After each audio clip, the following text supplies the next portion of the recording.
आज Doubtnut app download करें। Doubtnut पर अपने सभी गणित, रसायन विज्ञान, भौतिक विज्ञान और जीव विज्ञान के डाउट्स का करो सफाया। बस प्रश्न की फोटो खींचो, एक ही प्रश्न को क्रॉप करो और तुरंत वीडियो सोल्यूशन पाओ।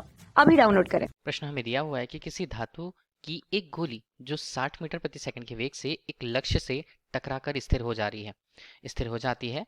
अब यदि उत्पन्न ऊष्मा का जो है 75% भाग जो गोली में रहे तो उसके ताप में होने वाली वृद्धि का मान हमें ज्ञात करना है। जबकि गोली की धातु की विशिष्ट ऊष्मा का मान हमें 0.03 कैलोरी प्रति ग्राम प्रति डिग्री सेल्सियस दिया हुआ है, जहां जे हमें यांत्रिक गुणांक का मान 4.18 जूल प्रति कैलोरी दिया हुआ है।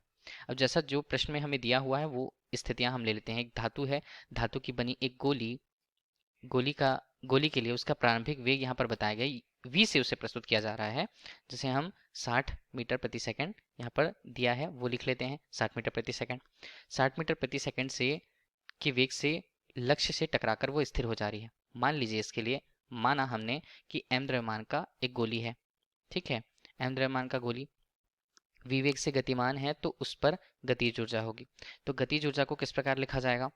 देखिए, गोली में उसके गति के कारण जो ऊर्जा निहित होती है उसे हम गतिज ऊर्जा कहेंगे। गतिज ऊर्जा जिसे के से प्रस्तुत किया जाता है, इसका मान होगा 1:2 m का परिमाण m गुणा वेग के वर्ग के बराबर। ये हमें बता रहा है कि गोली में कितनी गतिज ऊर्जा है। अब जैसा बोला जा रहा है कि यदि वह गोली किसी लक्ष्य से टकराकर स्थिर हो जा रही है, तो यहाँ पर हमने बना दिया एक लक्ष्य है और वो गोली जो यहाँ पर थी किसी निश्चित वेग, चलिए हमने कुछ इस तरह से ले लिया गोली को, उसका द्रव्यमान m था और वो निश्चित वेग v से गतिमान थी किसी एक निश्चित दिशा पर, तो उसमें गतिज ऊर्जा थी। गतिज ऊर्जा धारण किए वो किसी लक्ष्य से यदि टकरा रही है तो लक्ष्य में टकराने के पश्चात मान लीजिए वो स्थिर हो जाती है।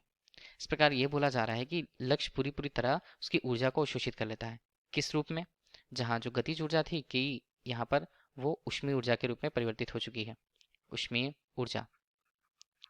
इस प्रकार लक्ष्य द्वारा क्या कार्य किया गया? लक्ष्य द्वारा ये कार्य किया गया कि गोली यदि गतिज ऊर्जा में थी तो किसी वस्तु के लिए उसकी गत्यावस्था को विरामावस्था में लाना, उसके द्वारा किए गए कार्य को हम क्या बोलते हैं? गतिज ऊर्जा कहते हैं। तो यहाँ पर लक्ष्य द्वारा किया गया कार्य, तो इसे हम बोल सकते हैं लक्ष्य द्वारा कार्य।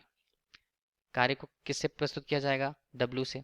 W यदि हम प्रस्तुत करते हैं तो यही बताती है गतिज ऊर्जा के रूप को, गतिज ऊर्जा। इस प्रकार जो कार्य है वो गतिज ऊर्जा के बराबर है। जैसा कि हम जानते हैं, ऊष्मागतिकी का प्रथम नियम यह कहलाता है कि किसी कार्य को या किसी कार्य के द्वारा किसी वस्तु पर कार्य किया जाता है तो उसमें ऊष्मा का जो परिवर्तन होता है, कार्य का ऊष्मा में होने वाला परिवर्तन, यहाँ पर बोला जाता है कि कार्य जो है W से यदि प्रस्तुत हो रहा है तो उसमें यदि ऊष्मा उत्पन्न हुई है या ऊष्मा का संचार उसमें हुआ है तो इसे ऊष्मा को H से हम प्रस्तुत करें और ये दोनों समानुपाती होते हैं। दोनों समानुपाती होते हैं। इसे हम गणितीय रूप में लिखना चाहें, इसे हल करना चाहें तो W का मान होगा H के बराबर। किस रूप में? JH के बराबर। जहाँ जे हमें क्या बता रहा है? जे हमें बता रहा है यांत्रिक तुल्यांक को, जिसका मान प्रश्नानुसार हमें दिया हुआ है। तो ये हमें बता रहा है, W हमें बता रहा है कार्य के मान को कि गतिज ऊर्जा द्वारा कितना कार्य किया गया। जे हमें बता रहा है यांत्रिक गुणांक को, यांत्रिक हम गुणांक कहते हैं, जिसका मान कितना है? जिसका मान है 4 जूल प्रति कैलोरी के रूप में, ये हमें दिया हुआ है। H हमें बता रहा है ऊष्मा के मान को ऊष्मा ऊर्जा के रूप में। ये स्थितियां हमारे पास है। जबकि प्रश्न में क्या बोला गया है? बोला जा रहा है कि यदि उत्पन्न ऊष्मा का 75% भाग गोली में रहे तो गोली में जो ऊर्जा निहित थी वो थी गतिज ऊर्जा। गतिज ऊर्जा का केवल 75% भाग ही ऊष्मा में परिवर्तित हो पाता है, ये बोला जा रहा है। ये यदि बोला जा रहा है तो हम इसे क्या लिख सकते हैं? गतिज ऊर्जा को लिखा गया के का केवल 75% भाग, 75% भाग वो किसके बराबर है? वो बराबर है कार्य के। तो ये हमने लिख लिया। अब इसी को समीकरण यहाँ पर एक नाम दे देते हैं और समीकरण एक पे सभी मानों को रखते हैं। देखिए, समीकरण एक पे सभी मानों को रखेंगे तो ऊष्मा में परिवर्तन का मान कैसे देखा जाएगा? सबसे पहले हम ये मान लेते हैं कि m द्रव्यमान का तो वो तो एक गोली है। m द्रव्यमान की गोली के लिए उसकी विशिष्ट ऊष्मा का मान, विशिष्ट ऊष्मा, इससे किससे व्यक्त किया जाएगा? इसे s से व्यक्त किया जाता है। कितना दिया हुआ है प्रश्न में? उसका मान, प्रश्नानुसार उसका मान दिया हुआ है 0.03 ये है कैलोरी प्रति ग्राम डिग्री सेल्सियस, ये हमें दिया हुआ है विशिष्ट ऊष्मा का मान। अब हम मानते हैं कि तापमान में जो परिवर्तन हुआ है वो डेल्टी हुआ है टकराने के पश्चात, तो ये हमारे पास होता है ताप परिवर्तन का मान। इन्हीं मानों को, सभी मानों को समीकरण एक पर रखेंगे। 1 पर रखेंगे तो मान क्या बनेंगे देखिएगा। W का मान हम बोल सकते हैं गतिज ऊर्जा का 75%। तो समीकरण 1 से हम देखते हैं, समीकरण 1 से देखिए क्या क्या मान बनेंगे। W का मान यहाँ पर होगा 1:2 गतिज ऊर्जा के रूप में, m गुणा v वर्ग के रूप में, और यहाँ पर 75% भाग है तो 75/100 हमने कर लिया, प्रतिशत के चिन्ह को हटा दिया। कार्य का मान जो है J गुणा जो h है, h हमें ऊष्मा का मान को बता रहा है। ऊष्मा का मान किस प्रकार होता है, m गुणा s गुणा डेल t के रूप में। देखिए हमें क्या निकालना है, प्रश्नानुसार हमें निकालना है कि ताप में कितनी वृद्धि हुई है।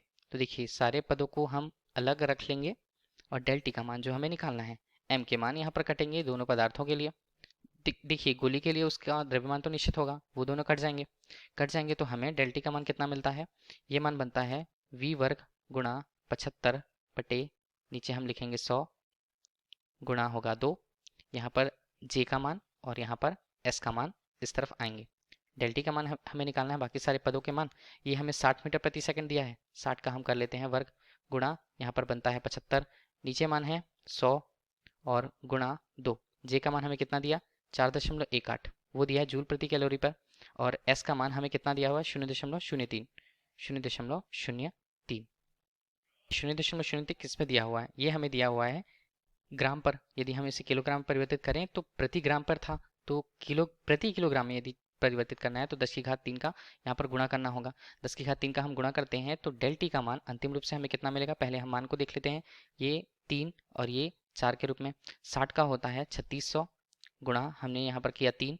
नीचे मान देखते हैं क्या क्या मान बनेंगे, तो नीचे मान बन रहे हैं 4, यहाँ पर 8 गुणा 4.18 गुणा यहाँ पर देखते हैं 3 का यहाँ पर हमने किया तो 10⁻² यहाँ पर आया और 10⁻³ नीचे। हल करने के बाद मान जो हमारे पास आएगा वो होता है डेल टी बराबर 10.77 डिग्री सेल्सियस।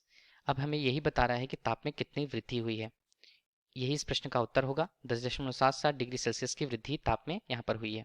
धन्यवाद। कक्षा 6 से 12वीं से लेकर नीट, IIT, JEE वो एडवांस के लेवल तक 1 करोड़ से ज्यादा छात्रों का भरोसा।